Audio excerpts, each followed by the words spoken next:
안녕하세요. 작년 봄 남편과 이혼한 30대 돌싱 여성입니다. 이혼 후 지금에서야 비로소 어느 정도 생활의 안정도 찾았고 그래서 후련한 마음으로 제 이야기를 해볼까 해요. 지금 저는 이직을 했지만 남편과는 원래 같은 회사를 다니던 사이였어요. 사내 커플을 좋아하지 않는 회사라서 조심스레 연애했고요. 하지만 원래 사내 커플이라는 게 당사자들만 모르고 주변에는 다 눈치챈다더니 나중에 주변 사람들로부터 듣게 되었는데 저희가 서로 좋아 죽는 게 눈에 보이더래요. 그런데 하도 숨기려고 노력하는 게 가상해 다 같이 모른 척 눈 감아줬다고 하더라고요. 저보다 2살 어린 남편과는 처음부터 결혼을 생각하며 만난 건 아니었습니다. 하지만 시간이 지날수록 남편이 적극적으로 마음을 표현해왔고 결국 사귄 지 2년 만에 부부의 영까지 맺게 되었지요. 처음 시댁에 인사를 드리러 갔던 날 어머님께서는 영 탐탁치 않은 표정을 거두지 못하셨습니다. 처음에는 제가 남편보다 나이가 많아서 그런가 싶어 저도 마음이 편치 않더라고요. 하지만 이내 그 이유를 알게 되었는데 그건 바로 남편의 형 때문이었습니다. 남편에게 형이 있다는 건 알고 있었지만 이후로 형에 대해서 들은 이야기가 딱히 없었기 때문에 저와 남편의 결혼에 있어 그 형이 문제가 될 거라곤 생각지도 못했네요. 남편과 형, 그러니까 저에겐 아주버님이지요. 2사람의 사이는 좋은 편은 아닙니다. 정확히 표현하자면 남편은 어려서부터 아주버님이 무서웠다고 하더라고요. 아주버님은 남편보다 6살이 많았지만 특별한 직업 없이 어머님 아버님과 함께 살며 생활하고 있었습니다. 솔직히 그런 아주버님을 보고 있자면 남편이 왜 아주버님을 두려워하는지 도통 이해할 수가 없었습니다만 남편 표현을 빌리자면 유년 시절부터 이어져 온 거라나요. 게다가 왜 그런 집들 있잖아요. 무조건 첫째가 제일이고 첫째가 잘 돼야 한다는 저희 어머님 아버님이 딱 그런 분들이세요. 물론 시댁에 인사를 드리러 갔을 때만 하더라도 솔직히 시부모님이 아주버님을 안쓰러워하는구나 싶었지 심각한 첫째바라기이신 줄은 눈치채지 못했습니다. 제가 부모라도 40을 바라보는 아들이 장가는커녕 여자도 없다 하니 답답하겠다. 단순히 그 정도로만 생각했었거든요. 다만 상견례 자리에서 어머님이 저희 부모님더러 아직 맞이가 장가를 안 갔기 때문에 당장 둘째한테 뭘 해주고 그럴 상황이 못 된다고 하셨을 땐 좀 서운하긴 하대요. 아주버님이 장가를 못 간 건 못 간 거고 저희 결혼은 저희 결혼인 건데 까놓고 저희 결혼이 왜 아주버님이 장가를 못 갔다는 사실에 영향을 받아야 하는지 속상하더라고요. 하지만 저나 남편이 어머님한테 돈을 맡겨놓은 것도 아니고 못 해주신다는데 별 수 있나요? 그리고 솔직히 저희 친정도 경제적으로 넉넉한 상황은 아니었으니 마음 한켠에선 차라리 잘 됐다. 이참에 남편과 저 2사람의 힘으로 시작하는 것도 나쁘지 않겠다 싶더라고요. 그렇게 저희는 허례허식은 생략하고 아낄고 아껴가며 예산 1억 2천으로 결혼식은 물론이고 신혼여행의 작은 빌라 전세까지 구하게 되었습니다. 서울이 아니었으니 가능한 일이었던 것 같아요. 특히 빌라의 경우 신축은 아니었지만 그래도 전에 살던 사람들이 다 고쳐서 살던 집이라서 손 뗄 곳 없이 말끔한 곳이었어요. 그런데 그렇게 저희가 신혼생활을 시작하고 얼마 지나지 않아 생각지도 못한 상황을 맞닥뜨리게 되었습니다. 그건 다름 아닌 아주버님의 방문이었지요. 당시 저희 집은 시댁에서 버스로 30분 정도의 거리에 있었는데 그 거리가 아주버님에게는 퍽이나 가까웠던 모양입니다.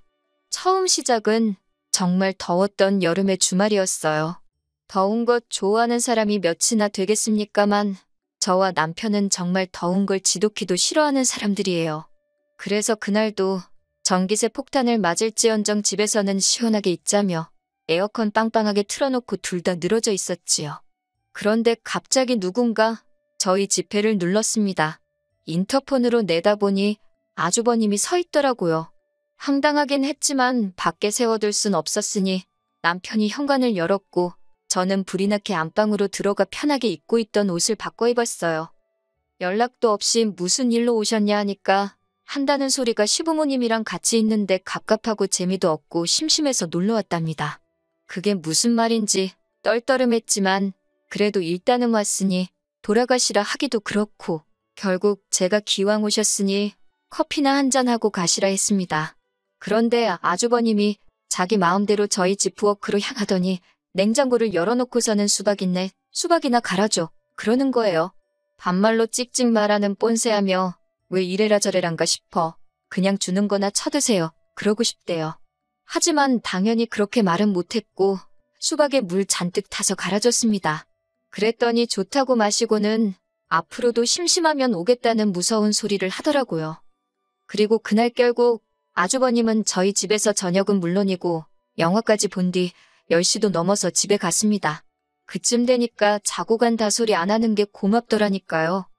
그리고 이후로도 아주버님은 일주일에 한 번꼴로 저희 집에 찾아오기 시작했습니다.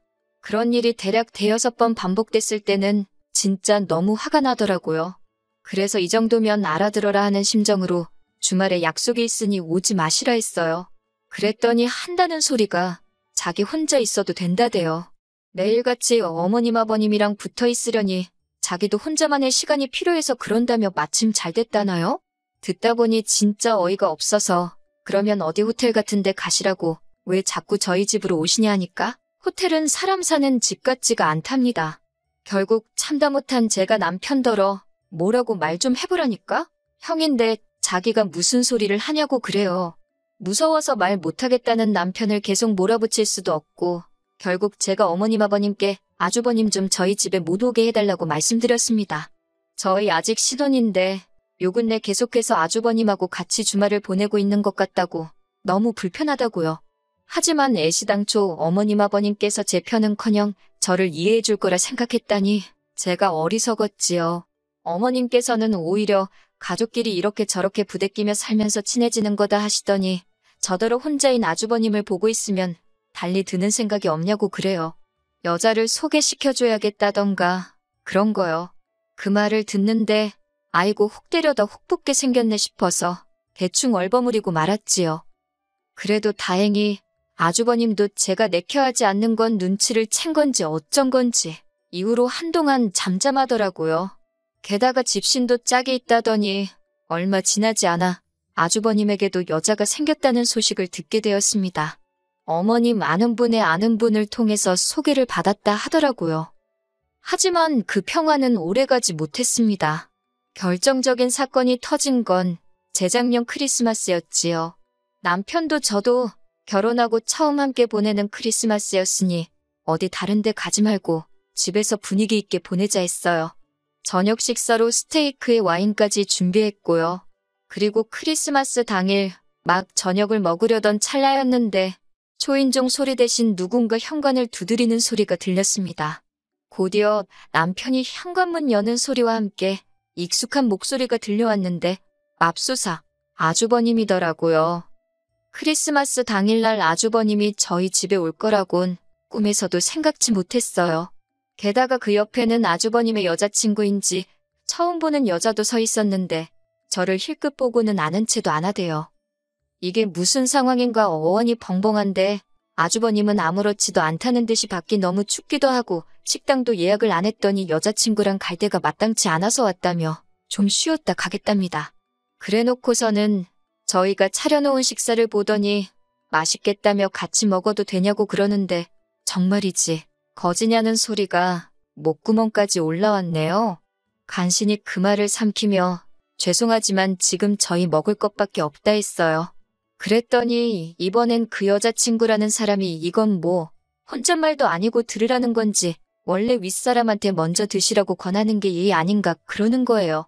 황당해서 제가 뭐라 그랬냐고 되물으니 못 들었으면 됐어요 하고 또 빳빳하게 고개를 세우고 있는데 뭐 저런 게 다 있나 싶대요? 지금 생각해보면 그때 그냥 무시하고 넘어갈 걸 그랬나 싶기도 한데 솔직히 당시에는 상황 자체가 너무 짜증나서 이성을 되찾기가 어렵더라고요. 그래서 저도 모르게 둘 다 경우가 너무 없네라고 그 여자가 한 것처럼 혼잣말 치곤 크게 중얼거렸습니다. 그랬더니 이번엔 그 여자가 대번에 지금 뭐라고 한 거냐고 해서 들은 거 아니냐고 받아쳤어요. 지금 이거 너무 똥매너 아니냐고요. 그랬더니 그 여자가 저더러 듣던 대로 싸가지가 없다면서 윗사람 분간도 못하냐고 그래요. 그래서 아주버님이야 그렇다 치더라도 그쪽이 왜 내 윗사람이냐니까 이번엔 아주버님까지 나서서는 자기랑 결혼할 여자니까 당연히 저한테 윗사람이랍니다. 그러면서 남편더런 이 마누라 교육 좀 잘 시켜라 그러고 나가는 거 아니겠어요? 몇 초간 얼이 빠졌던 제가 남편더러 당신은 어떻게 말 한마디도 못하고 그러고 있냐고 소리를 질렀습니다. 그랬더니 남편이란 작자가 하는 말이 그럼 뭐 아주버님 여자친구까지 보고 있는데 자기가 아주버님한테 대들기라도 했어야 되는 거냐고 그래요. 그거야말로 집안 망신 아니냐면서. 그리고 그날 일은 거기서 끝이 아니었습니다. 한 두어 시간 지났을까 분을 못 사귀고 씩씩거리고 있는데 이번엔 어머님이 전화를 해오셔서는 저더러 큰애한테 대들었냐입니다.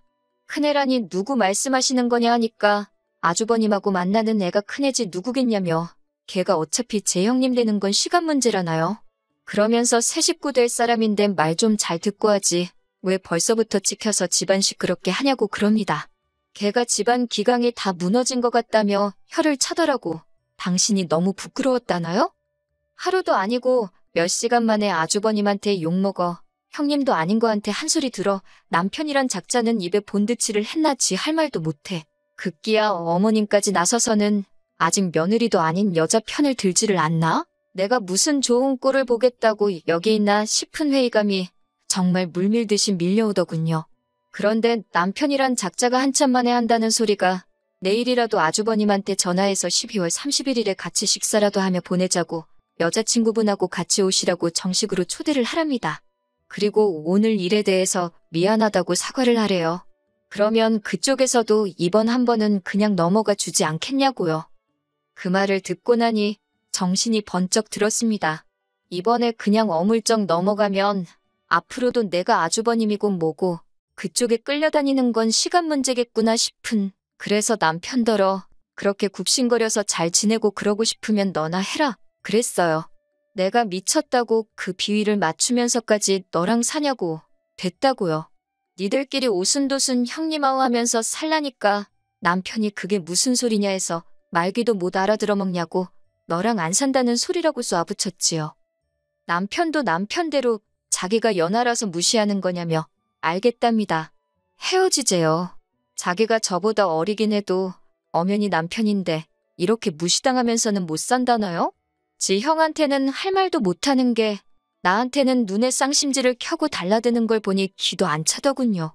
그래도 다행인 게 저는 남편이 이혼은 안 한다고 할까봐 솔직히 내심 걱정됐는데 지도 발끈해서 못 살겠다 하니 그거 하나는 고맙더군요. 행여 그 마음 고쳐먹을까봐. 정말이지 조정기간 내내 조마조마했네요. 짧은 결혼 생활이었던 데다가 협의 이혼을 하다 보니 뭐 위자료 같은 건 오가지도 않았습니다. 어차피 전세 보증금을 제 돈으로 했기에 남편이 나가는 걸로 이야기가 되었네요. 그렇게 지난 봄 저희는 완전히 남남이 되었습니다. 이건 후기까지는 아니지만 일단 아주버님은 그 정신 나간 여자친구인지 뭔지랑 결혼 못했어요. 이것도 듣자 하니 저희 어머님이 하도 마지타령을 하시니까 재산이나 얼마 줄 줄 알고 여자가 결혼하려고 했던 모양이에요. 그런데 막상 패를 까보니까 뭣도 없었다는. 그래서 안 한다고 여자가 내뺐다대요. 어휴 이제 뭐 형제 둘이서 평생 형님 먼저 아우 먼저 그러며 우애 깊게 살겠네요.